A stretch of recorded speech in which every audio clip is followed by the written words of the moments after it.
Hello students, we are going to discuss about the tangential acceleration and centripetal accelerations in circular motion.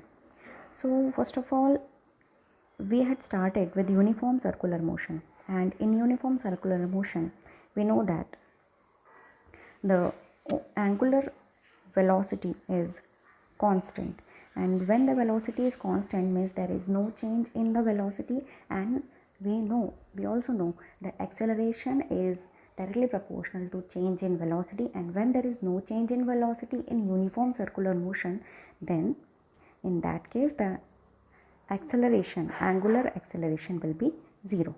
Now consider the case of non-uniform circular motion, and in non-uniform circular motion we have when the time goes on and there are various time intervals, the value of omega keeps on changing, means the value of angular velocity keeps on changing, that means it is not constant.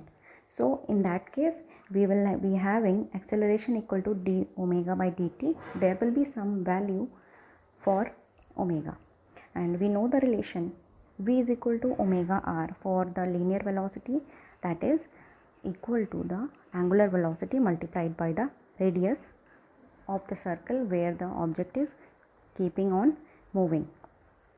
Now what is tangential acceleration? Let's see in this figure.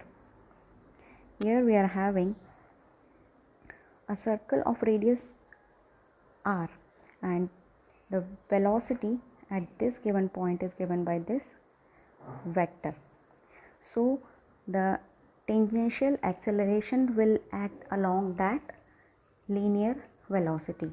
So we can say tangential acceleration is the linear concept of circular motion, and so we have tangential acceleration is equal to the rate of change of linear velocity, and the linear velocity in case of circular motion is given by v. So now what we have alpha is equal to d omega upon dt, and we have the relation from this portion. What we will do, we will place the value of v here. So we are left with tangential acceleration is equal to angular acceleration multiplied by r.